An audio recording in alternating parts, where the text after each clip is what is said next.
Hello there everyone, welcome to another Italian pronunciation video, this time for the recitativo for Lascia pianga.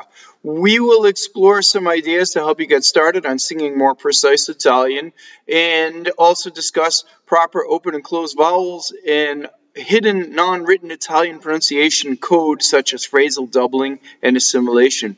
Before we do that, please direct your attention to the description of this video below. If you feel my work has helped you, there is an option to support my work. There's a Patreon option, there's also a crypto option and a PayPal option, so do check those out. There's also links to my website, so give them a check, my Facebook fan page, and most importantly, I have put the text to what we're working on in the description so you can follow along. And in that text, I have the code that I've written out, what is not phonetic exactly, like the open and closed vowels, the assimilation, and the phrasal doublings. If you're new to all of those things, by the end of this video, you should have a grasp on what I'm talking about. Alright, so today's project is the recitative to Lascia pianga. So it starts off, we'll do first line by line, and then we'll go word by word and really break it down. So here's line by line. Armìda dispietata, colla fɔrza d'abisso, rapimmi al caro ciɛl, dei miɛi contɛnti, qqui con duɔlo etɛrno, vivo mi tiɛne in tormentoso iŋfɛrno, Signor per pietà, lasciami piangere. So, as you see, even though I'm reading it through, I go very slowly, and if you're a speaker of Italian, it sounds distorted because I'm doing it in the time of singing, right? So, the first thing is that certain things in spoken Italian do not work in singing. Now, in a recitativo, your Italian is going to be more exposed because the rhythm is indeed up to you more than it would be if you were singing an aria. So in this case, even though you have to distort the time of the spoken language, it's a lot closer to speech. So let's break it down word by word. So the very first word is a proper name, right? And the accent is in the middle of the word, and it's on the penultimate syllable. It's on the second to last syllable. So it is Armìda. So there are several principles at work in this word. Now the first one is of single consonants, and so the M and the D are single consonants. Armìda, right? So I could do a double D to make a mistake. I could make a mistake and go Armìda and double the D, right? A lot of people would do that. So the way to get rid of the double D is to not allow yourself to phonate, or I mean to stop actually on the D, right? And you let the I vowel phonate. Armìda. Now that's distorted for speech, but for singing it's good, right? So you want to elongate the stressed vowel. The R in this case rolls, right? So, and it rolls on the pitch that you're singing. So you start on the A vowel, Armìda.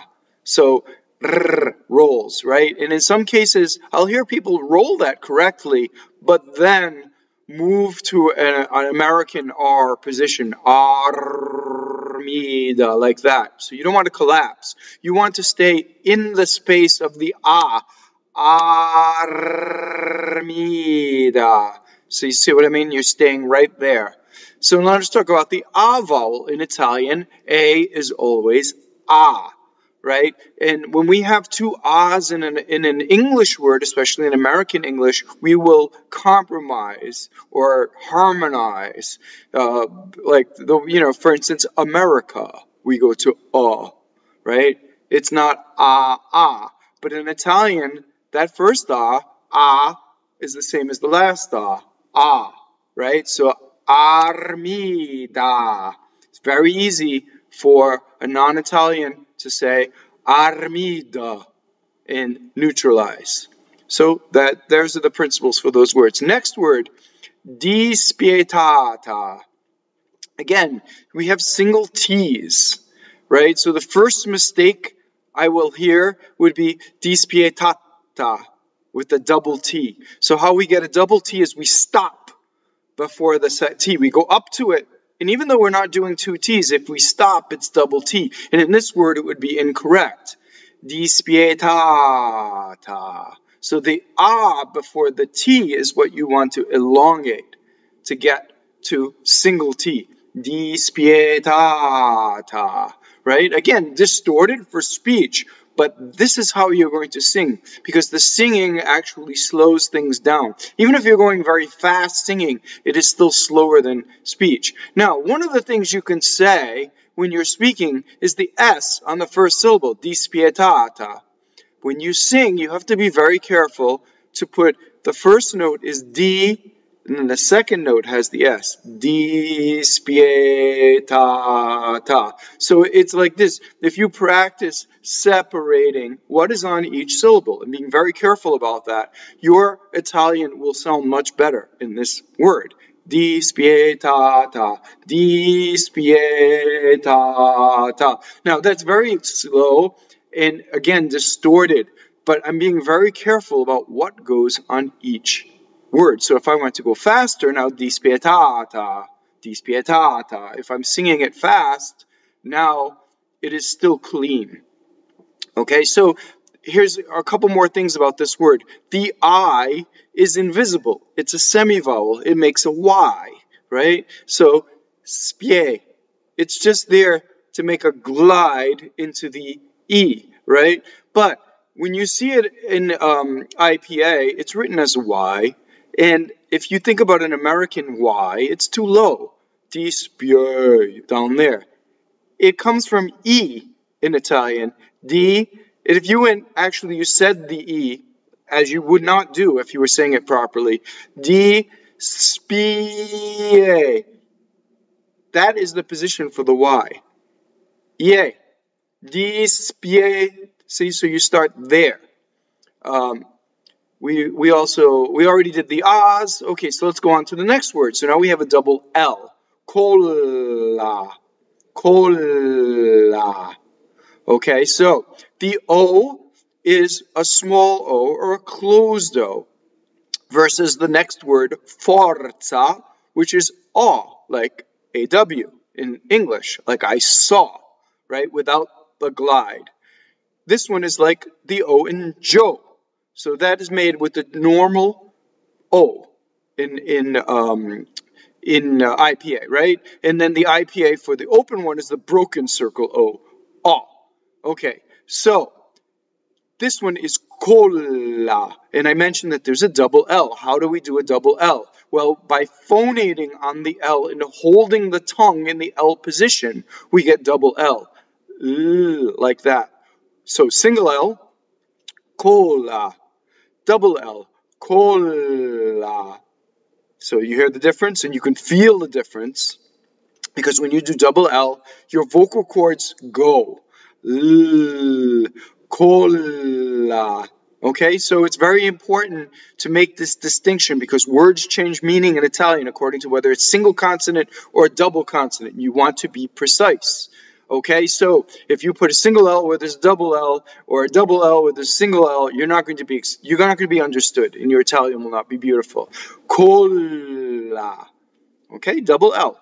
Next, fɔrza. So why do some R's roll and others don't? Well, in Italian, it's a very simple rule. If an R touches a consonant, it rolls.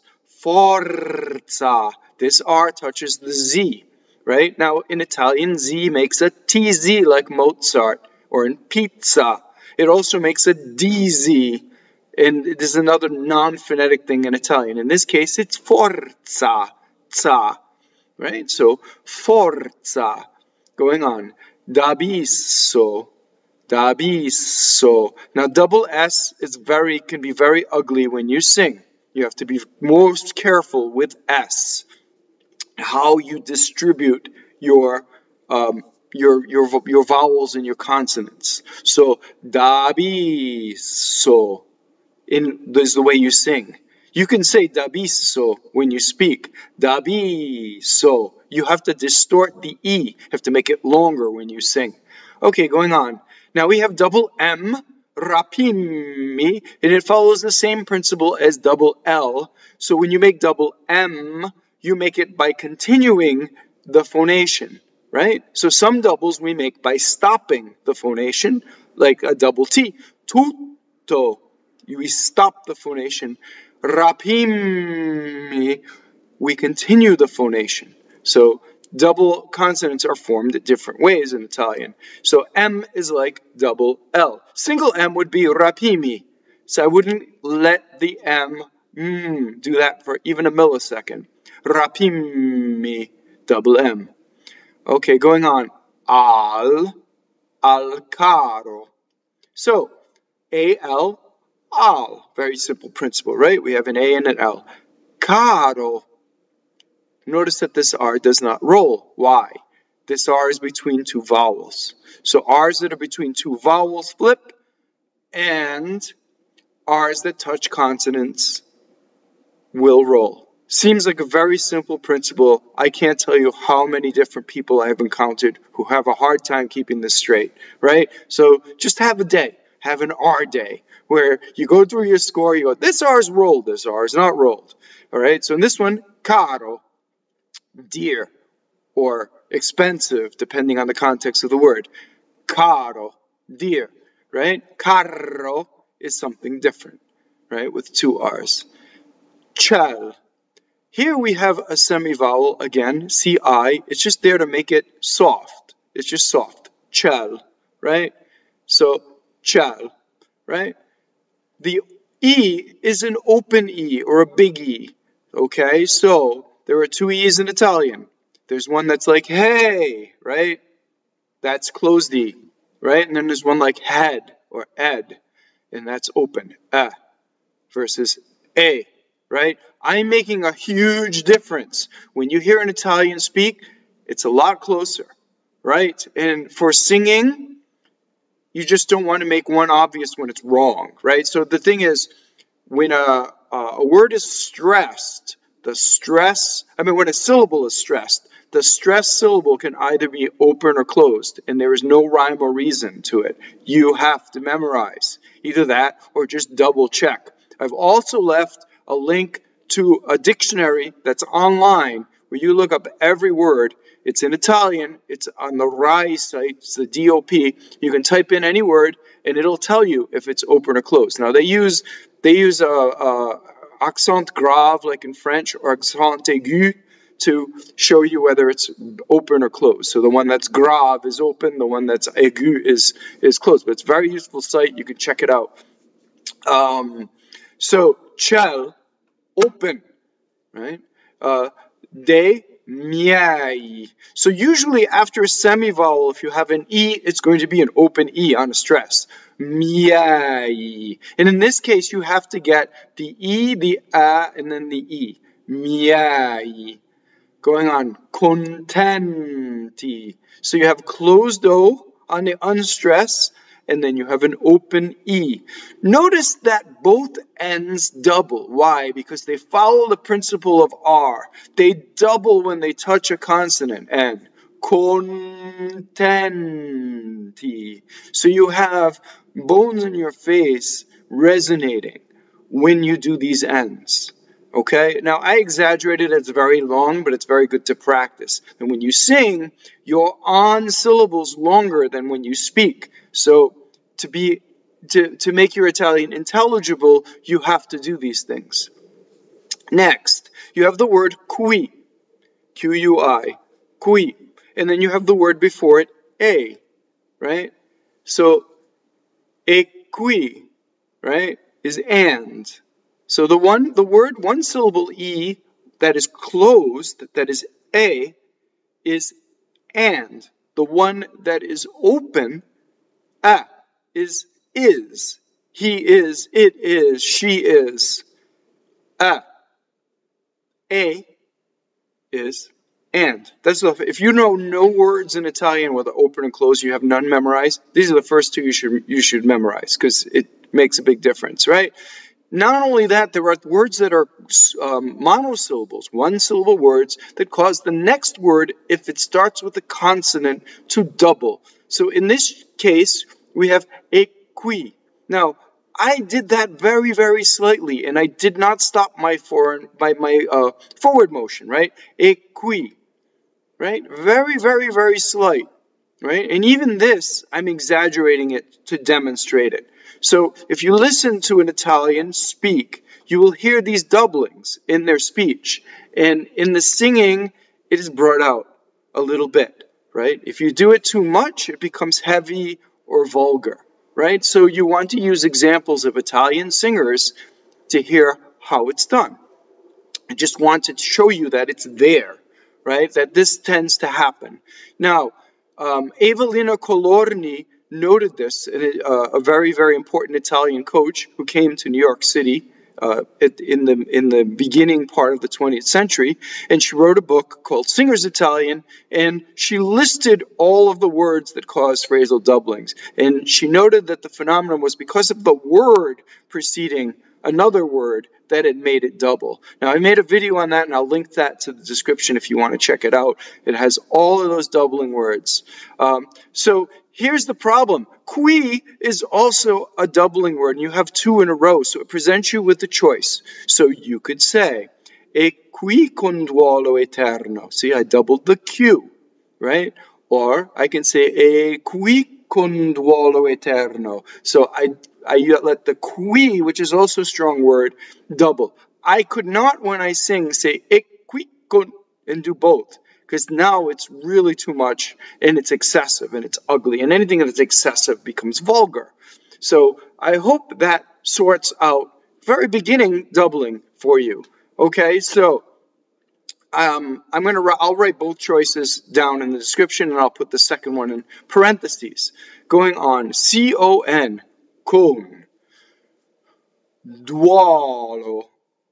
So here's an open O, because it's usually o is open O. So you have lots of words like this: cuore, fuoco, open O, right? Duɔlo. Now, what especially Americans tend to do is you open that vowel, now you're going to double the L, duɔlo, and that's incorrect, right? Duɔlo. So you can practice both. If you can master both and have it at your command, double L, duɔlo, single L, duɔlo, right? One I let my L phonate, one I don't. So that's usually the problem in this word. You get double L. Going on, etɛrno, etɛrno, right? So the first time I said it, I made a mistake. What did I do? I doubled the T. Etɛrno. You hear, right? Etɛrno. So this is another principle of Italian speech, is that most words start with an upbeat, right? And then the accent of the word is on the penultimate syllable, the second to last syllable. Well, the beginning of an Italian word is long. It's long. Even if it's fast, it's long. Etɛrno.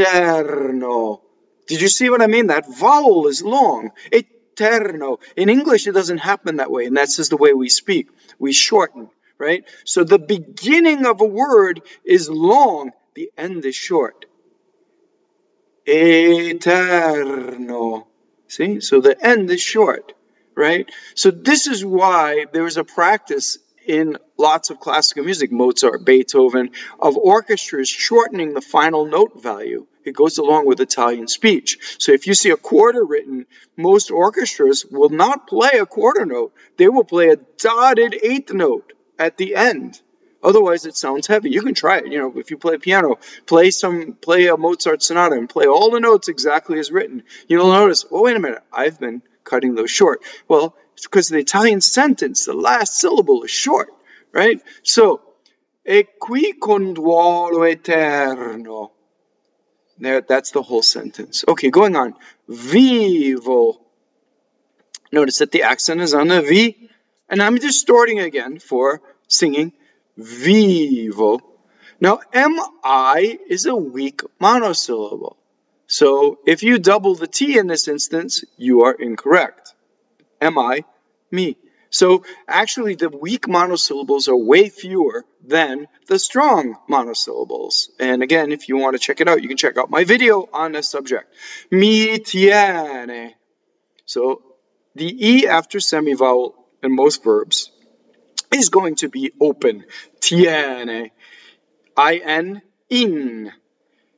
Tormentoso. Now, the oso ending is closed. All of these words, all of these syllables are unstressed. Thus, all of the vowels are closed, right? Now, when I say closed, I don't mean shut your voice down. You can sing a closed vowel open, right? Just think about shouting, "Hey, Joe," right? Your throat would be open, right? Tormentoso, I can keep my throat open and say all of these vowels. Okay, does that make sense? Going on. Now, another point is, whatever your vocal technique is, your vocal technique, right? What the audience has to hear is O and A. How you go about that is your business. Next, we have an assimilation. So we have iŋfɛrno. Did you notice anything strange about how I said the N? Watch again. Iŋfɛrno. So what happened? Did I say N? Iŋfɛrno. I'll slow it way down. Iŋfɛrno. So where's the N really? It's my bottom lip touching my top teeth. That's called an assimilation. So N before fricatives, V and F. You're going to say a fricative. How do you say a fricative? Ferno. Your bottom lip brushes your top teeth. The N will assimilate to that. Now, Italians do this, and they don't even know it. And if you ask them, most people would say, well, I say N. Watch, iŋfɛrno. I said N, right? What are you talking about? Well, no, actually, the N never went in your mouth, because if you said iŋfɛrno, it would have an extra stroke of your tongue, having to release from your tongue and having a shadow vowel. So this is how you will struggle to get legato when an Italian just naturally will sing legato, because you're putting the N in your mouth. Iŋfɛrno, and now you have a shadow vowel. If you leave it on your lip, iŋfɛrno, now you are perfectly legato and also natural, right? Now, you can still do it wrong by exaggerating. If you exaggerate, you can get caught doing it, or you stay in it too long, it's not going to be right. So you're doing basically the right thing, but it's wrong because you're just lingering on it too long. Iŋfɛrno, see? It's calling attention to itself, and it's too much. It just goes by without anybody, like a rabbit coming out of the hat. Iŋfɛrno. Do you see? Really fast. Right through there. So you can practice that. Going on. Signor, closed O. Now, I exaggerated the O, but it is closed O. Why? We tend to harmonize. If we're an English speaker, we harmonize R's. So we say door, right? More. So the R influences the preceding vowel and bleeds into it like two paints that mix together. And then once those paints are mixed, you can't get them apart. You have to get those apart for Italian. In slow motion, it's E-O. Signor. So the R and the O have nothing to do with one another, right? GN is like the GN in lasagna, right? Signor. So you say N and then YO. Signor. It's just way higher, right? So if I say lasagna in English, I'm down there. Lasagne in Italian, right? Signor. It buzzes your face.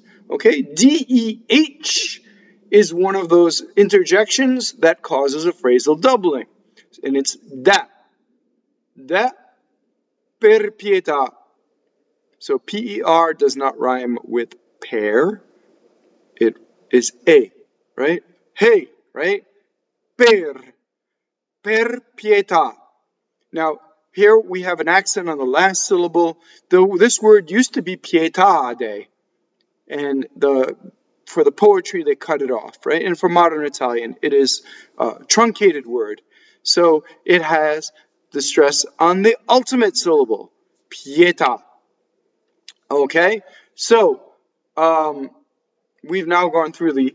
Oh, no, actually, we haven't. We have one more line, right? One more line. So lasciami. So the word lasciare in Italian is the thus, right?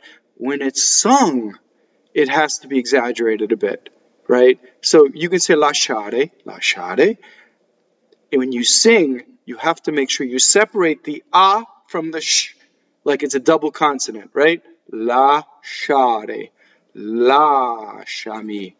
How many times, now go listen, right? How many times will you hear this wrong when people sing it? Lasciami, lascia, lascia, lascia, lasciami. And the accent in this case is on the ah, the very first ah.